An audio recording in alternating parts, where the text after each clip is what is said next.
What we done started. Look at what we done started. This the people party.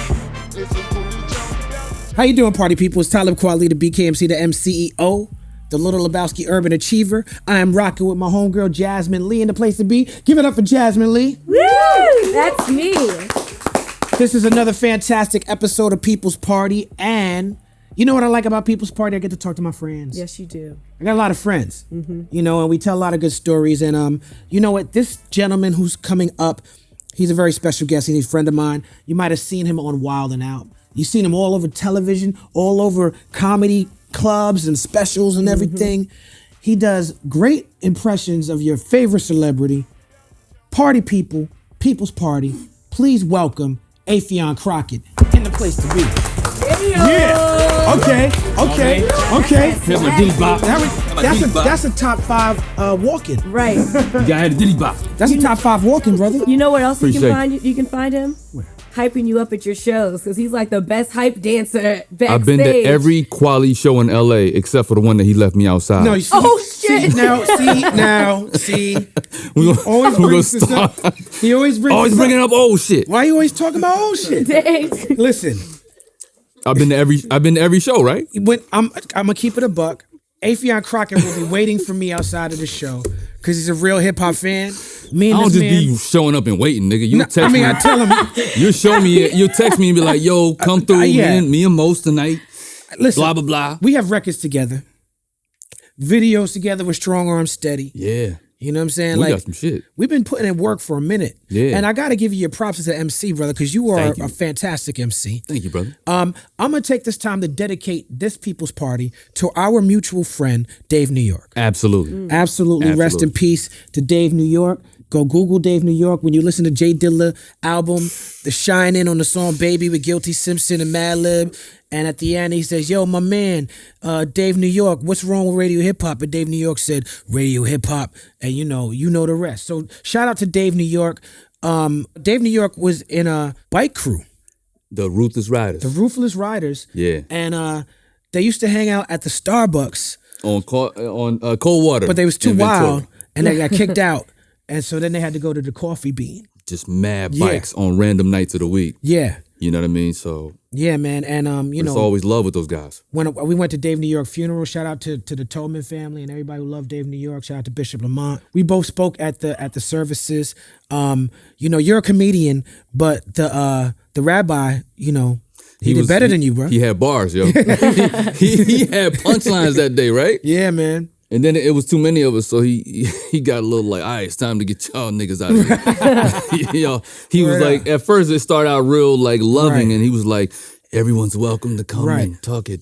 But it was great because it's like Dave's Jewish family from New York, and then it's like the Ruthless Riders, which is like the leather-clad bike crew, Right. and they pulled up. How many of them was there? I don't even know how many of them there is. Like it was was crazy, at least son. 100. It was crazy. It was 100 deep. something. They was deep. And then all of his And then, hip hop. and then the hip hop fan. Everybody had baseball hats on and hoodies and It was me, you, Illa J, Bishop Yeah, man.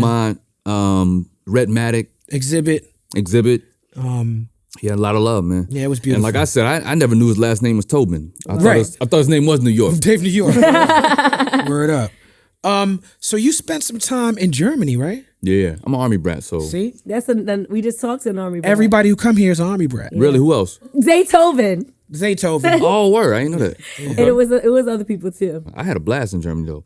Germany was a place where we used to get mixtapes sent to us. Our family members from New York or Carolina or Jersey would send us the newest Ron G mixtape. Ron G. You know what I mean? Yeah. When it was all beginning and just blooming. And that's where I learned more about hip hop in Germany than I did anywhere else. I saw my first Run DMC Beastie Boys concert in Germany. So, Okay. you know. You got inspired to do impressions from Kool Bubba Ice. Facts. These are facts. Tell me more about that.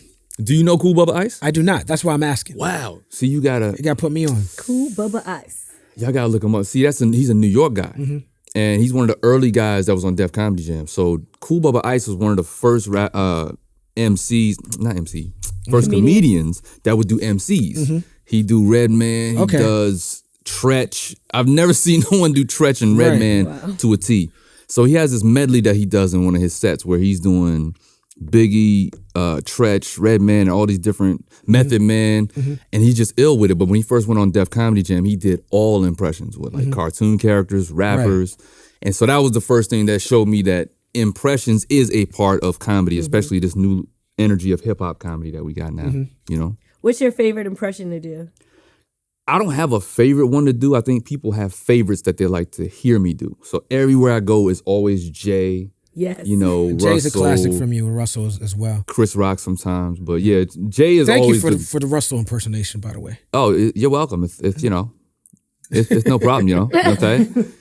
Thank for me that you're an MC with a record deal, and you know you've been able to do your thing. 'Cause without you know me and Def Jam, you know You know there what's would be no crazy? Talib Uncle Kweli. Russ. You know what's crazy? Moth Def, Moth. You gotta say Moth. You know they say I can't say Moth, but I say it. I just can't pronounce it. You know. We got my man Supernatural in the back because Legend. he was here earlier, and there's an overlap with the comedy and the hip hop And the because hip-hop, Supernat, you know, was doing Biggie impersonation, MC impersonations, Right. as well. You know what I'm saying? Around that same time. I mean, that's how I met you. We met on Wildin' Out. Right. So you had to come on and be funny, but we all know you an MC, but it does overlap now. The punchlines. You know what I mean? And I mean, you got MCs like Ludacris, Meth, Redman. They all have witty bars, and you know Eric Sermon. Yeah. You know, na na na na na na, like Rocky. You know, Right. everyone in all MCs have some kind of comedy bone in them, and vice versa. There's a lot of comedians that people don't know can Can spit. rap. Now, when I went on Wildin' Out, Did you win? He got down. Look, that's how we met. Look, right. I was known on the show, and this is early Wildin' Out. I was known for being the guy who was gonna take out anybody. But I already had the respect for him. Like I was already a fan, but I'm just sitting back listening, and he just roasted the whole team. He's one of the first guys that didn't just say, "Hey, Nick, come here, let me say something about you." He roasted the entire squad. But let me tell This you why. motherfucker. Let me tell you why. comedians. Because y'all came, it was you, Nick, and a couple of other dudes. I don't remember which ones. But it was y'all came to my dressing room. Oh God. And y'all was like, listen, this is what these niggas said to me. They was like, yo, you know, it's all jokes and everything. But when it comes to the bar shit, like we go hard. So I just want to make sure you know that we not going, hold back. And I was like, oh shit, these niggas is about to embarrass Kind me of a threat. on television. I didn't know any of these niggas. Him, Cat Williams, Nick, any of them. So my plan was, I was like, yo. You gonna kill him if Your plan worked, nigga. Right, because Wildin' Out, the way they did it was you did a bar. Yeah. One, ba, and the next I said, ba. I said, boom, boom, and you in the back over there, and I rapped against the whole team. That shit was hilarious to me. Yeah, I loved it. They do that more now on the show anyway. When I they'll invented take that. one He person. invented Well, that. there you go. And then the only other person that came behind you and tried it in the earlier seasons was Kanye. Okay. And he did his thing, but then this is the part they cut out. I battled Kanye on the show. They cut that out. They cut it out. Did you battle him in Jay's voice? Nah, I went as me. As Because Affion. normally I would put on my yo, listen. I was doing all that, animated the comedy battling, shit. the comedy shit. But when he came on and he tried to go against the whole crew, Right. I just spent time and gave him like 8 bars. Right. Yeah, I tried freestyle. out for Wildin' Out, so I got to do the battle this past season. I didn't make it, but it was fun. It's all good, Yeah, it's cool. opportunities. I made the callback, so I got that second. Put it on your second resume. level. Call Right. back for Wildin' Out. Hello. Speak a little about being on stage for talent shows. Did your parents think that it was just like a hobby, or was it something that they got you into? Or just Well, me something you wanted to do? and my father got into it when I decided I wanted to pursue entertainment full time because he's an Army guy. So all he knows is structure and security and go get the job with the 6 figures type of deal. And I told him, I was like, well, Pop, you drove me and my older brother. I was like, you drove us to every talent show.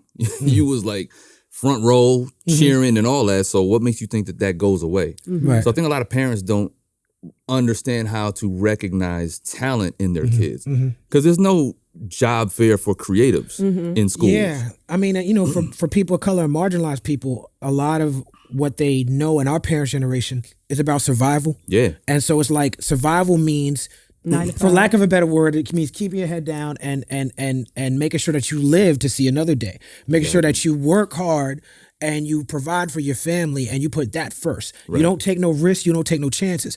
Maybe people who have more opportunity and privilege, they could afford to take a year off college and take a year traveling the world and figure out what they want to be, but we don't have the opportunity and the time and the privilege. It's the piggy bank mentality. Yeah. Save up for a rainy day and this shit could all end tomorrow, nigga. Yeah. Right, that's what my dad said. He's like, this shit could all end tomorrow. I was like, Dad. And he's right about that. Because our children's going to see a world that we never imagined. Right. We live in, you and me as creatives and as artists and what we've been able to achieve. And Jasmin, is doing as well now. Our parents never imagined that could be possible. Never.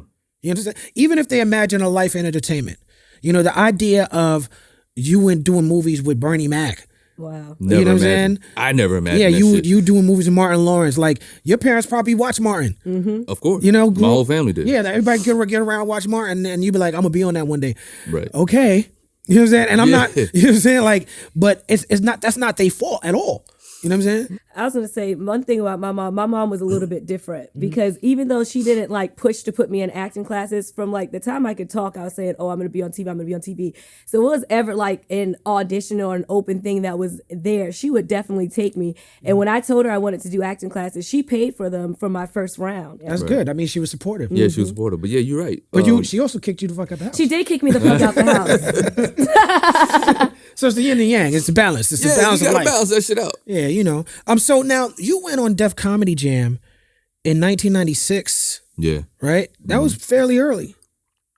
It was extremely early. It aired in 96. I taped in 95. Okay, so that's fresh out of school. I mean, so that's like the OG era. Yeah, it was the last era of New York, the New York Def Comedy Jam, the last season in New York. What was that like? And who was the host? That was the year they did all-star hosts. Okay. So everybody was there, from Chris Rock, Chappelle, Latifah hosted my episode, Jamie Foxx, Steve Harvey, Cedric. Wow. Everybody was on that last season hosting. For me, it's almost like when you, as an MC, when you first was in a room with all of your superheroes. Your idols. Rakim, Kane, you know what I mean? G-Rap, like all these guys that Run, DMC.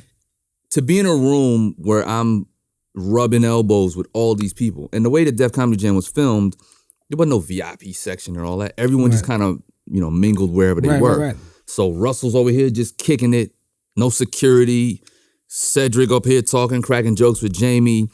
J. Anthony Brown's over here, Steve Hart. Like, it was crazy. So I'm like a kid from Fayetteville, North Carolina, just like, right. Like, am I in a wax museum? This shit's crazy. Like, every famous comedian that you admire is there. So it was just one of those signals to me from God that I made the right decision to do this thing. Right. And I'm in the room full of greatness, so I can either follow their example and become what they have become for themselves, or I can, just taste it a little bit and go back and work in Walmart or some shit. Now, wasn't there a Def Comedy tour with Chappelle that you went on? Yeah, I didn't go on it. When it came through North Carolina, I would just open up a couple dates or like do some guest spots on there. So Chappelle was hosting one of them in Charlotte, and I jumped on. Okay, word up. Okay, so first of all, I do background work now. I'm like Halle Berry of background acting. Wait, what does that even mean? The Halle Berry Because I'm in every background acting. Can you explain that? I'm in every. You come out the water with your titties out? Like, listen, no, I did do one titty one, but whatever. I'm like, I'm featured in like. She had the Cyclops titty. Just one. I was the one with the Cyclops titty. No, I say that the because penis titty. Just one eye. Sorry. It didn't make sense. Octagon titty. Anyway, I say that because like I'm always featured in like background roles, like you can always see me, whatever. But you actually met Jim Carrey doing extra work in. Man, y'all went deep in the goddamn internet. Oh, that's the people's party. The people want to know. Damn, what? The people want to know. Party. Yeah, I did. Who told you I knew Jim Carrey? Who the fuck? Me and Jim Carrey used to rob expensive art together. No, because you talk about being Y'all in a niggas gonna have my room. social security number on the goddamn table in a second. I'm like, hey, Listen, we know it all. We know it all here. shaking out information. Because you just talk about being surrounded by greats and being in that energy. So when your first encounter with him, like, did he say anything that resonated with you? Yeah. So again, I'm a spiritual dude. You know what I mean? I'm a nigga, but I'm a spiritual dude. And I pay attention to signs. I pay attention to the voice of whatever you believe in. But the higher power for me, I was fresh out of school, 2 weeks out of graduating, and my boy called me. He said, "Hey man, they're doing a black version of Ace Ventura in South Carolina. You should call this number and just tell them you want to get on the film." And I was like, "Oh, a black version of Ace Ventura?" I mean, it's a movie. It's the black version, so there's no stakes in that. Like, it's a cheap version of Ace Ventura. I don't know who's playing the lead, but all right, cool. So when I called the number, I was like, "Hey guys, you guys doing the black Ace Ventura?" And there's a white dude on the phone. He's like, "Oh, not quite. Not quite. We're doing Ace Ventura Part 2. Nature Calls. Nature Calls." And you ever seen this movie? We got a couple of niggas in it, yeah. There's a couple of niggas in it. Yeah, he's in Africa, so we're gonna need a few of you black guys. Yeah. A few hundred. A few hundred. As many as we can find. What's that Red Fox shit? It got more niggas in the Tarzan movie. Facts. So that was really that. I signed up to do extra work in Ace Ventura 2, which turned out to be one of those signs. So one day we're at lunch, and again, it's literally hundreds of niggas in South Carolina playing Africans. And I'm the light-skinned African. And so the AD comes in, or second AD comes into the lunchroom and was like, "Does anyone in here dance?" It's a room full of niggas, but what do you think? So, does anyone in here dance? And so, but everyone pointed to me and my other homie, this other comedian, because we was like dancers. Nice. Yeah. And they pointed to us, and they was like, "All right, come with us." And so literally, I tell the story all the time when people get caught up in the hype of believing your own shit. You know what I mean? Like when Hollywood starts to boost you up, I learned early how you're not supposed to buy into that shit. No. So for about 2 hours, we became principal. So when we went, they wanted us to shoot a pickup scene with Jim Carrey, and we had to do some African dance moves. But they treated us like we was leads for 2 hours. And then back to They took us in the van. They got us whatever drink we wanted. They had us in a trailer. It was like, oh, we made it. Yeah. Right? But I saw what was going on. My boy, he was on some, oh yeah, okay, yeah, I'm gonna get used to this. I'm gonna get comfortable. I'm gonna wear this shit.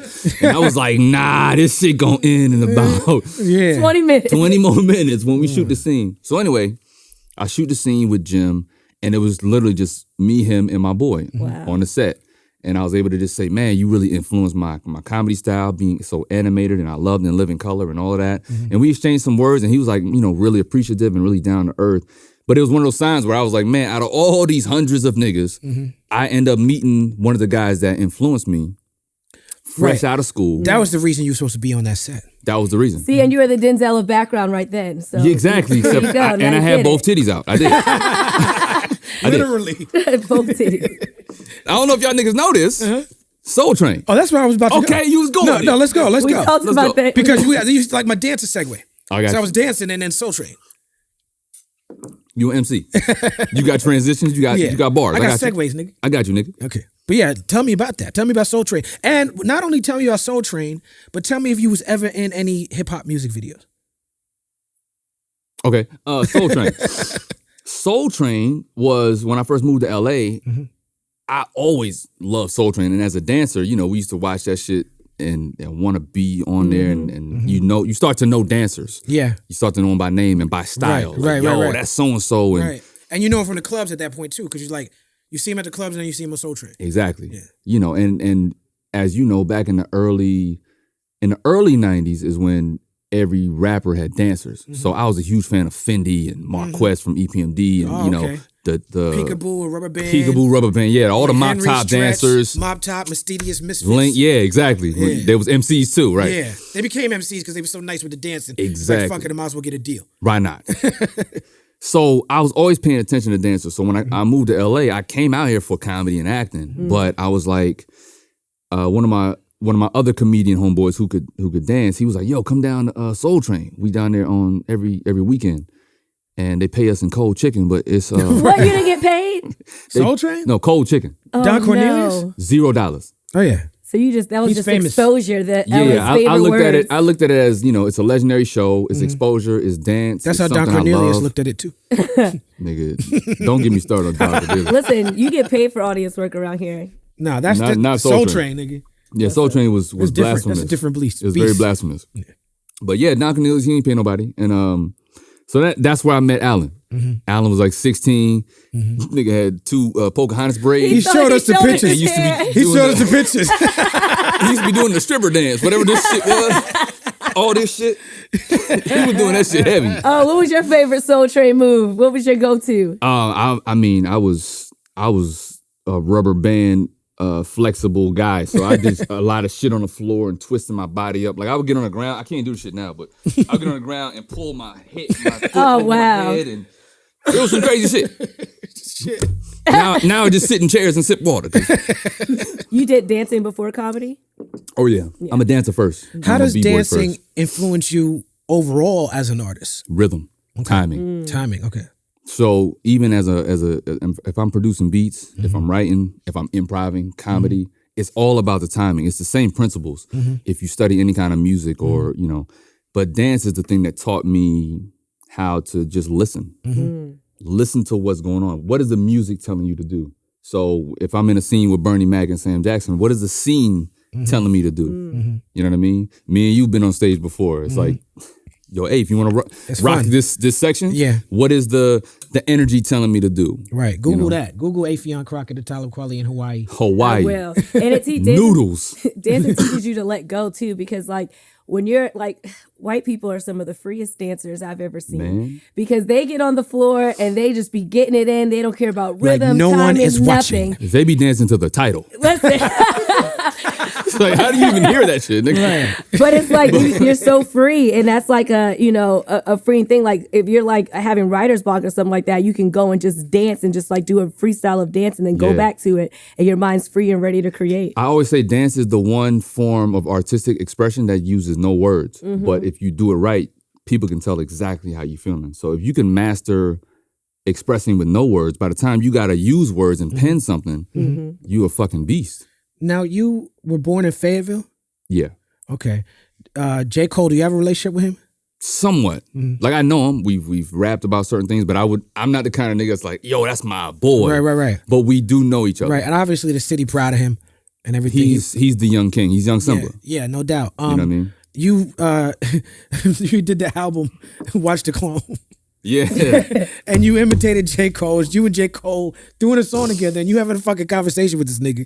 And it sound like him, but I know it's you. So I'm listening to this shit. I'm like, and you're like, yo. Cole, what? Yeah. And you're like, Affion, you Cole for this one? And you're like, oh, thanks, my nigga. This nigga's really I did that talking throughout to the album, himself. though. Yeah. No, okay, so your Jay-Z is famous, right? And I was impressed with your Kanye. I wasn't just impressed with the Kanye voice. I was impressed with the Kanye bars, especially the second verse. And I'm like, which yo, song? The Watch the Clones, the title song? No, the passion for fashion. Passion for- I got a yeah. passion for fashion. Yeah. The passion for fashion. Yeah. Yeah. That shit right No, now. I wrote some shit. Right, but you made the beats too. Yeah. Those beats was dope, my nigga. Like, Thank you, my like what nigga? What do you don't do? Play basketball. Okay, you told him The that. only thing I don't do is play basketball. But you know, I liked the 2 Chainz one. the 2 Chainz shit. Oh, thank you. The nigga said, "What the fuck is what's the shit? What the hell is nonsense? What's What the big old sensation? Now, Streets I'ma- were my education. I try to say it. Stress me about nonsense. What the hell is nonsense? No, say My mama told me I don't have to say it. I turn it, I animate it, I beat it up, I beat it down. Tina Turner, eat it now. Eat the cake. Eat the cake. You say to me eat the cake. now I'm gonna tell you what's funny about this song. It has 2 Chainz. And somebody could correct me if I'm wrong because y'all got the computers 2 over there. Chainz. I think 2 Chainz went to college, No, 2 Chainz Very is intelligent. a brilliant man. which is what makes that and a song dope hilarious. MC. Exactly. That's what makes the song hilarious. And then the Jay-Z shit was don't talk about my motherfucking kids, and then they talk about his kid at every line of the song. And the hook is don't talk about my motherfucking kid. But the fucking E40 shit, my nigga. Has E40 heard this shit? I don't know. Can you do some of that E40 shit? I didn't do an E40. So that wasn't you? My boy Jevin. Oh, okay. So I was giving you props for that because I was like, No. My boy Jevin. Oh, that was really E40. No, if you saw, we did a Eminem and Dre video, Detox. Okay. And that's on the album too. So Jev did like 3 characters. He did Dre, Meek Mill, and E40. The Dre Eminem shit, my nigga. Again, if you listen to the story, it's bars. Like I wrote the whole album as these people. Mm-hmm. That nigga Dre said, I'm not giving you Detox because I'm waiting for features from Eazy-E and Big. It'll never come out, nigga. That's just crazy. Yeah, we wrote a whole story going back and forth of M just begging for him to put out Detox and Dre just hitting them off with casual reasons why not. Right, no. Like, look at my arms. I think I'll start wrestling. I'll start wrestling. Yeah. I'm going to give him a bit of hip-hop and start wrestling. But yeah, shout out to my boy Jevin Smith. Jevin is another dope. He did a great job on that shit, man. Oh, yeah. But that's E40. That's him all day. Oh, I thought it was E40 when that shit came on. Oh, yeah. Yeah, that shit was crazy. That almost is just a great way to showcase all of your talents because it's a lot of times where people have all these different things they do and like, oh my gosh, how do I do it? And you showcase that your writing, your comedy, your beat skills, like that's just like freaking it's a great art. project. And y'all, thank you. And y'all are, some of the few people that actually can hear it the way it's supposed to be heard. You know what I mean? But I don't put anything past you, nigga. Oh yeah, you know what it is, man. How'd you get on Wildin' Out? Was that your first exposure? It wasn't my first exposure, but it was the first thing that made me relevant to this generation. Yeah. You know what I mean? Yeah, Def Comedy Jam was first, and then when I got to LA, I was doing like little spot gigs, Soul Train. But when the money started coming, it was like I was doing stuff like CSI New York, right. You know what I mean? NYPD Blue, and doing little dramatic stunts. And then did you ever show your ass? Nah. When she they did that on that show a lot. The first time I'm showing my age with that joke. That's an old joke from the fucking Tonight Show era and shit. Right. Take my wife, please. Fuck out of here. But not only the first time I showed my ass was in 50 Shades of Black with Marla Wayans. But that's a whole nother story. You was the weekend. Exactly. The weekday. The weekday. Why didn't you get an ass double? Nah, fuck that. You know what I mean? Tell the word to kiss my motherfucking ass. But what were we talking about? Wildin' Out. Yeah. So Wildin' Out was Nick, of course. I saw him in Vegas at a time. They were doing one of those radio rooms in one of the award shows. Yeah. Everybody be in the room. Everybody be in the room. So we're circulating and I saw him. He was like, yo, I'm about to do this show at MTV. It's perfect for you, man. You on. Like, you just got to come audition for MTV. Turns out I had to audition like 5 times for these niggas. I was like, God damn. Like, I really got what it takes. Like, right. What's the word? So jumped through all them hoops and then we shot the pilot. They loved it and the rest is literally history. Like this shit is still running to this day. But the original squad, I kind of missed the original squad. Like it was me, D-Ray, Cat, Mikey Day, Gene Hung, Leonard, funny as shit. Rasica, Naima Funk. Like we just had the difference back then was we were all comedians. That could do other things. You know, some of us could rap, some of us could dance. Right. Some were just really great at improv. But we were focused on comedy. I think now everyone's like, you know, we got battle rappers on there. You got more of the internet comedians or whatever. So the energy's a little different, but they still have taken it to a level that's like undeniable. What lessons have you learned from just the drive and the ambition of Nick Cannon? I always say Nick is a genius. You know, people have their own preconceived notions of him and their judgments of him. But I've witnessed this dude doing 7 things at a time from on set. Like he's talking to executives about the next show while he's making a beat in one headphone.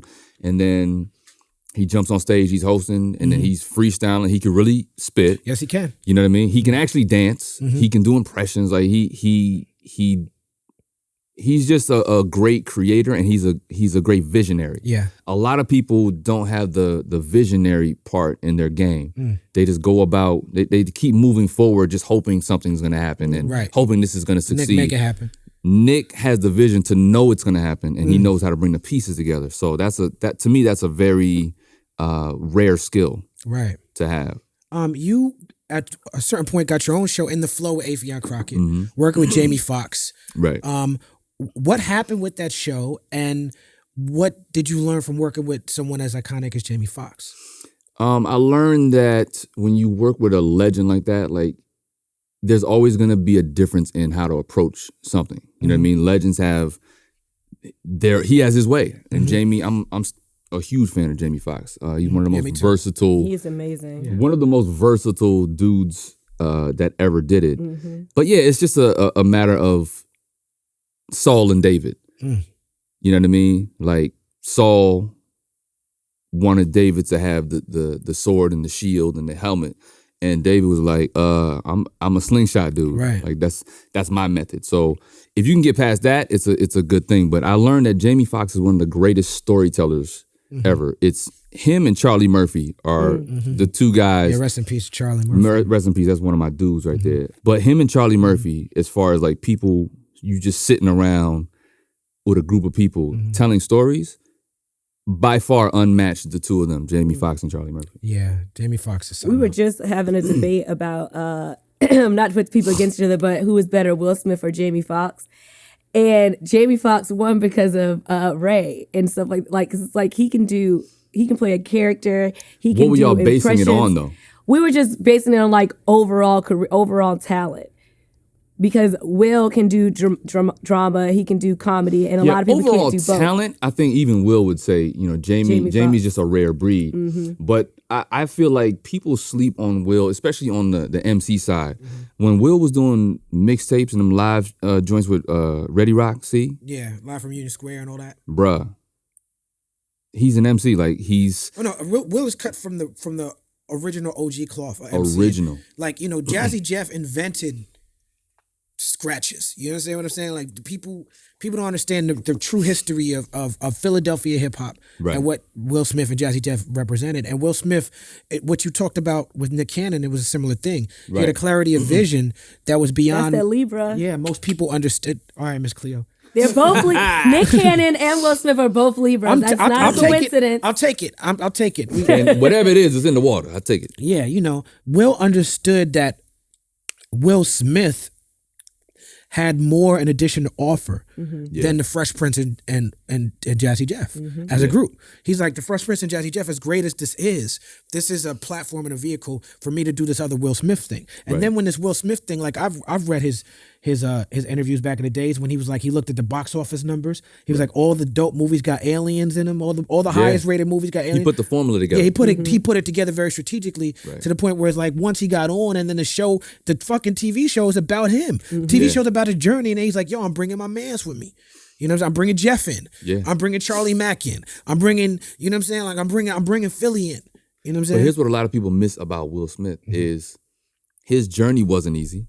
When he first came out as a teen rapper, he got $1 million and blew it, went into debt, figured out a way to build himself back up, got the TV show.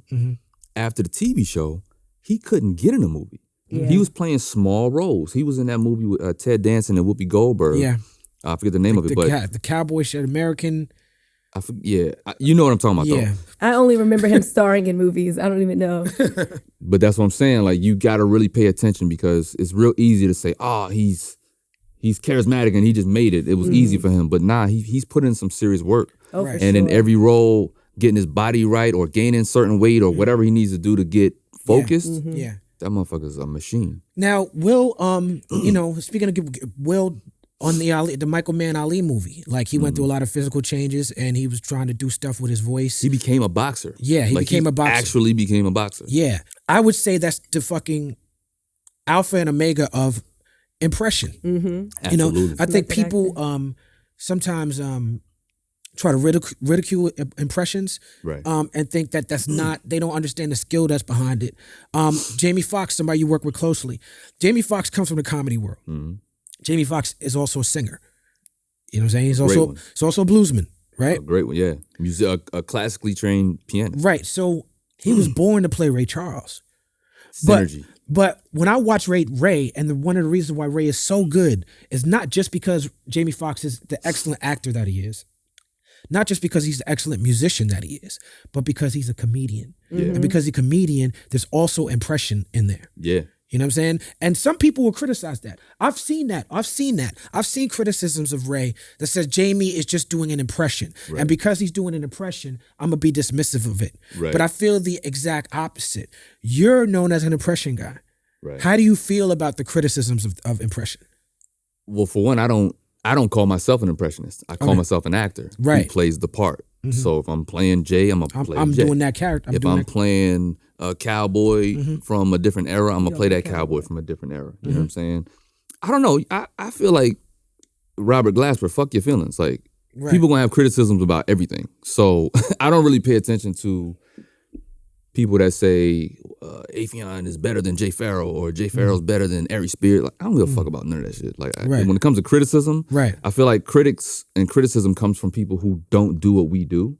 And it's just real easy to sit back on that phone. Ain't that the truth? And I see you going back and forth on Twitter with niggas. Like He stays. He stays. You know what I mean? Every day. Responding to motherfuckers. But it's like, I shut all that shit down. If you don't rock with me, speaking of Ray Charles, he said, why am I going to concern myself with a few hundred people that don't fuck with me when there's millions that do? I'm just gonna focus on the millions. First of all, people shit on comedy or put like comedies like placed like lower in the entertainment realm of things, but comedy is one of the hardest things to do because everybody can't do comedy. You can do drama, but it's like very hard to teach comedic timing. And then when you have impressions, it's like a real art form for you to be able to not only talk in someone's voice but answer in the personality that they would answer in, because it's one thing to just be able to talk like them, but on your CD, you actually took on their personalities as well, not just their voice, and that's a true art. Yeah, I wasn't trying to be funny. Yeah, I just became them in each instance, and the lyrics is funny though. Just let it happen. Yeah, some of the lyrics definitely had the comedic edge to it, but it's a real story in each song. You really did well utilizing social media, particularly YouTube, and then later I think Instagram. What led you to understand that could be such a great weapon in your arsenal?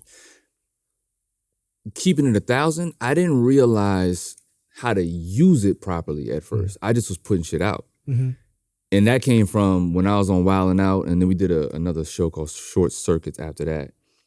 I would pitch ideas that they didn't want to do. And I was like, I know this shit is funny. Right. And so me and my boys was like, yo, let's just let's do it ourselves. Right. And so that became like my mixtape to the streets. Like, I'm gonna put out this comedy shit, and then you watch me on Wild 'N Out too. But I just started putting out my own shit, and it caught on.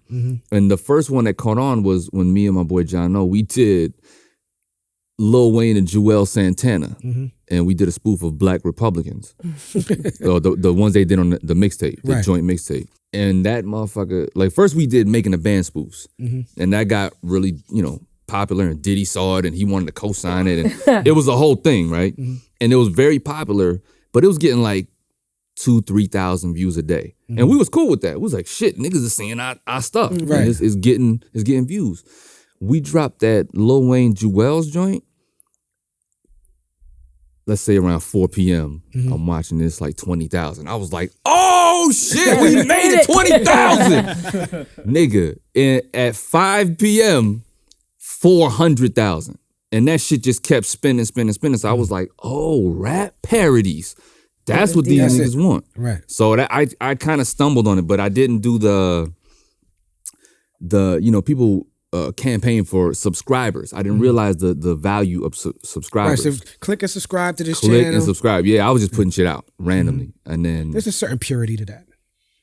I looked at it, it's funny you say that. I look at the way I put shit out like Prince and Sade. I do it when I feel it. Right. And it, sometimes it helps, sometimes it, depending on what the algorithm is for the systems that you're on or the site that you're on, it could help or hurt. But most people like to crank shit out. Like, let's crank. It's funny how you said you called your video making mixtapes, because I don't think anyone's referred to it at that before, and we're always comparing how comedy and rap are so similar, and it's like, if that's not your special, so you're just putting out side things until you have your next who coined that phrase and said that to me? He was like, yo, you gotta keep putting out the videos, yo. And I was like, nah, I'm tired of doing that shit. He's like, nah, in between your big projects, you gotta put that shit out like mixtapes. Right. Clue. it comes from a mixtape guy. DJ. Right. So naturally so. You spoke in an interview about making Martin Lawrence break character while you're working on Welcome Home, Roscoe Wow. Jenkins. Yeah. What did you do? I was doing the lines, but within the lines, like Malcolm Leigh directed that. Yeah, and I want to take the time to say that movie for me is a personal favorite of mine. I feel like it's an underrated comedy classic, and especially in terms of black film. Malcolm Leigh is a wonderful director. I enjoy a lot of his films. For sure. That might be my favorite. That the cast and what y'all did on that movie, man, is I feel like that movie has an incredible replay value. I feel like it was kind of so dope when it came out that it was overwhelming, I think. Yeah, and like you said, everyone's in it. James Earl Jones. Yeah, man. You know what I'm saying? Cedric. Cedric, Mike Epps, Yeah, Martin, Joy Bryant, Michael Clark Duncan, rest in peace. Yeah, brought the A game too. Everybody brought the A game. Everybody, Monique. Yeah. Oh, I love You know what I'm Monique. saying? So, yeah, and I'm the young buck that they giving this shot to. So we're in the scene, and Martin's boys told me after this movie, this is my first time meeting and working with Martin, they were saying how they were waiting to see me like break in a way of like, they said most young people that work with Martin, they get scared. And when the lights come on and the cameras roll, they shy away. And for me, it was my Iverson moment. You know what I mean? I was like, he's one of my idols, but I'm right now, you're gonna catch this crossover. Right. But I wasn't even trying to do it like from a cocky standpoint. It was just me saying, I'm funny too. You're one of my biggest inspirations, and I want to play on this court with you. And whatever I was doing, I was freestyling. And the reason I brought up Malcolm Leigh is Malcolm just lets me go. He knows my rhythm. Right. So I said something stupid, and Martin looked at me, and he just turned his head and he started snickering. And for me, it was an overwhelming satisfaction to have one of my heroes laughing at some stupid shit I'm doing in the moment. Speaking of your heroes, you worked with Jamie Foxx. What's like one of your favorite lessons learned from him? Jamie is a great salesman. So we had pitched another show before, and we went around to different pitch meetings, and I would just watch his energy in the room. If you've ever been in a pitch meeting, you know, you sitting around with the suits, and they come in there and they're like this. Right. Right. Jamie will come in the room and make it feel like a party, like a people's party. So instead of waiting for them to sit down and say, all right, guys, here's the idea that we have for you. From the time they walk in the door and they're still gathering themselves and they're still getting water and shit, he's like, man, let me tell you something, man. This shit is crazy. Y'all don't even understand what y'all, man, this is time. Right now it's time. Right. And he would go in. Right.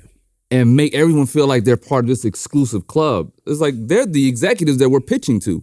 But he made them feel like he was a part of their entourage. And so I just learned the value of affecting people in a way that takes them out of their norm and whatever they're doing on their day-to-day shit. Another comedian that you work with who's an OG in the game and put in a lot of work is Marlon Wayans. Oh, man. And big bro. I feel like Cousin Ray Ray for me personally is my favorite character that Everybody got a you've Cousin done. Ray Ray. That's a lot of, Ray resonated. He did, man. And it's like, you're from Fayetteville.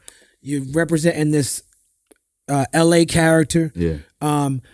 Yo, walk me through that scene with the furniture, bro. Like when the furniture fell on you. I mean, that's another movie that I think is an underrated comedy classic. I think Marlon Wayans' Haunted House was under the radar. The first one for sure. Yeah, I mean, both of them, agree. but the first one for sure was Marlon saying, I'm going to step out from the family and do it my vision, do it my way. Yeah. That shit was hilarious. Yeah, man, that shit is like belly laughs. And he's funny in that shit. He's incredible in You know what I mean?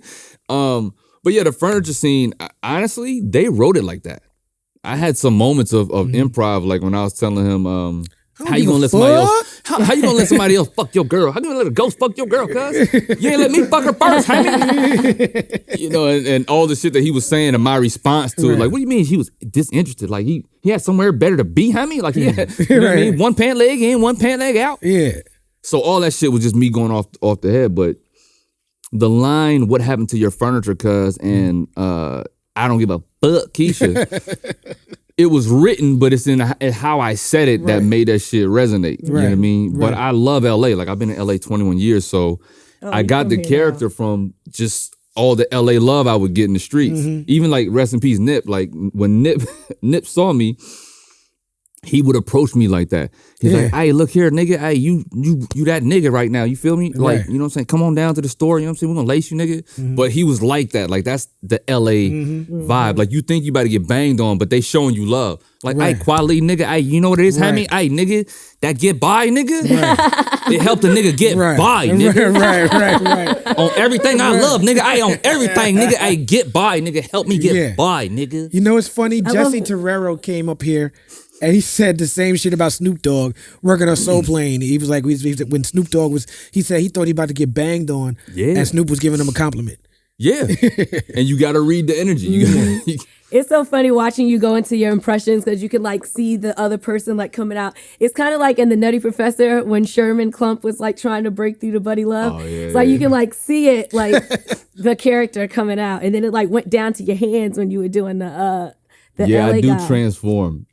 Like head to toe. I don't know where it comes from. I embody the person. Yeah. Because to me that's gonna sell the whole thing instead of just doing a voice. Ooh, do Jay-Z, single Jay-Z for all my Beyonce fans that attack me, but like single Jay-Z try to pick me up in the club. What's that even mean? That's what What's that? I'm a married man. I can't like I'm talking about when you were single. Like but I'm not single. Oh, so you don't want to think that way. You got to come out. You in the past right now. All right, my fault. We want to live in the future. I'm in the future. I embody this whole thing. Okay. You don't want to eliminate too. There was no lemonade to begin with. It's all about how you approached it. Was it really lemonade? Was it? Yeah, we just made a lot of money off y'all. Oh. Y'all believe everything. Stop believing what you read in the blogs. That's hilarious. So this man is The Voice, man. Rest in peace, The Guru. I'm on that new Gangster album. Shout out to J. Cole. He's on that. J. Cole's on it. The Guru said it's mostly The Voice. You doing The Voice, Jay-Z voice. Let's talk about a voiceover work. Ooh, right. Money. You worked on Robot Chicken. Yeah. You worked on Family Guy. You worked on The Boondocks. You work on Freaknik the Musical. Yeah. Did all that. Yeah, man. Talk to us about, that voiceover game, that voiceover You bag. forgot one. Which that one? We did. Oh, the Blockhead shit? The Blockheads. Blockheads. I forgot that was me and you. That's right. We co-starred. That's right. Yeah. That shit came out online. It came out. It's still out. Yeah. I've never seen that shit. Did Boondocks. Rest in peace, John Witherspoon, man. Yeah, rest in peace to Pops. One of the funniest, cool. He is an institution. Guys. Like I wrote on my Instagram, like my parents knew him from Barnaby Jones and Hollywood Shuffle. Yeah, I knew him from Hollywood Shuffle. Yeah, too, like we knew him from Hollywood Shuffle, but really we got to know him and House Party and Friday. Dance now with your big ass. The Wayne brothers and all them right. He transcended every generation. He touched every generation and did it in a way that was relevant. He's like the Quincy Jones of comedy, like and relevant and respected. Super relevant. Yeah. In everything he touched, he was super relevant, and it took off and succeeded. Everything what's unique about him is everything he touched, he played a character that he invented. Yeah. If you brought him to the table, you bringing him to the table to bring some shit that he came up with. Right. You invite John Witherspoon because you like, I need that voice, that pop. look, that shit he do. Right. You know what I'm saying? Like with all his characters, and that's hard to do. And it wasn't like some made up Pee Wee Herman type shit. You know what I'm saying? It was like, and respect to Paul Rubens. You know what I'm saying? No disrespect. Yeah, for sure. But it was like, this is who I am. I'm a nigga from Detroit. Paul Rubens and Pee Wee Herman are far stretched from each other. Right. You know what I mean? But Friday. Spoon came to the table with, it's an honor for people to be able to see you for what you bring to the table and trust that you're gonna bring that thing. And like you said, he a dude from Detroit, and he had that character, that energy, and that Yeah, he used to model. Cadence. He was Ebony Man. Oh, I didn't know that. He used to model on Ebony. Wow. Like I call myself that. I call myself Ebony Man, Apollo Legend, because I was growing up. Those are the two best things a black man could be. Right. You know what I'm saying? Like, so that's what I am. I'm Ebony Man, Apollo Legend. But when he died, that's when I started seeing the Young Pops, because I didn't know what the Young Pops looked like. He was Ebony Man, and I was like, oh, he was handsome. That's hilarious. Don't tell nobody. I see you got impressions. I see you. She got some things. Just a little bit. It's a little something like that. You know what I mean? Like, whatever. What? Is that all your go-to? What? You do a little. My go-to Not is, Manchester. is my Elizabeth from Manchester. Not Manchester. Why are you guys always hating on where I'm from? Because Estelle told us what? Well, listen. that's not Manchester. And we already talked about how many No, Americans Estelle's- sound a whole bunch of Estelle's different reaction accents, was- and you're gonna tell me my accent isn't from Manchester? No, Why would I lie? what she said. That's what she said. Shout She's out like, to hold on, Estelle. Wait. What's happening? She said, what's happening? Yeah, she's like, what's happening? What's happening over What here? regions are you from? I heard Wait. 5. And I just saw her at an UPROXX event, and she's like, oh, you're not in the accent today, thank God. I'm like, you love it. You love it. Now, I like your hoodie, by the way. Be good to women. Oh, thank you, brother. That's beautiful. Me too. Healthy reminder. So many legends you got to work with. Yeah, On man. your way to becoming a legend. Thank you, brother. You know, Soulman, Sam Jackson. Another Malcolm Lee joint. I was humble when I worked with Dr. Dre and LeBron on a commercial. Oh. And Dre bust into my trailer saying, I'm Lester, the court jester. Niggas done messed up. And he was giving me props. He was like, yo, me and my wife watch that shit all the time. We know all the words. I'm like, nigga, you. Right, can we talk about Detox for a second? Can we talk about NWA? Yeah. Nigga, Right. Fuck the police. 100 miles and running. Like, nigga, Right. you Dr. Dre. Can we talk about Aftermath? Right. So yeah, it's just it's humbling to have legends know your shit. It's like Common said, like I appreciate this moment in time. Ball players and actors be knowing my rhymes. So for me, it's like when MCs know my shit and my superheroes, that shit is dope. Super Nat knows my shit. Come on, man. Your comment is hilarious, by the way.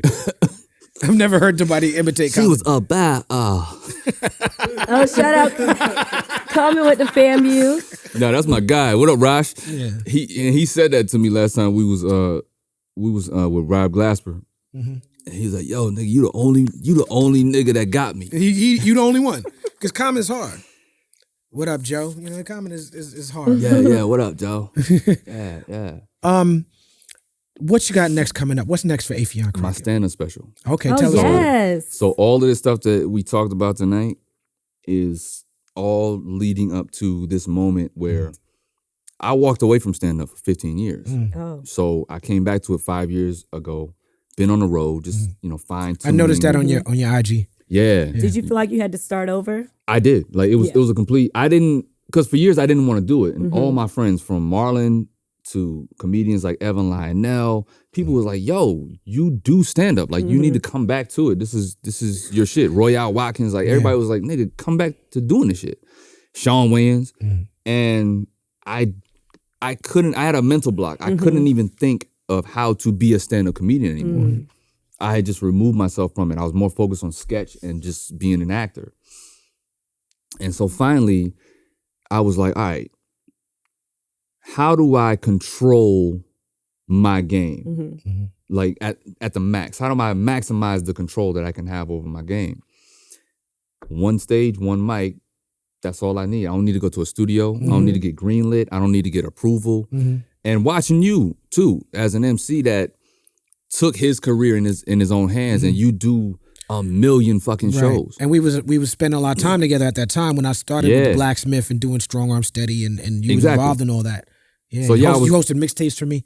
Yeah. Yeah. Damn, we done a lot of shit, bro. Done a lot of shit, Affion. So in your stand-up special, not to give anything away, but I love how, like I said, that you use your different forms of comedy.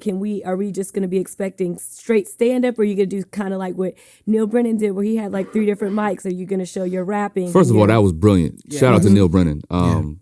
And I called him after that. I said, look, you showed a side of yourself that it explains you. Yeah. Because if you just meet Neil, you think he's a fucking asshole. That's the whole point. That's what he said. Right. That's the whole point of but it. he totally broke that shit down in a vulnerable way. Like that shit was incredible. Somebody, when I posted a picture of me and Neil on my Instagram, I said, Neil Brennan, somebody wrote, there's something about Neil Brennan that I just don't like. And he responded, he wrote, it's my personality.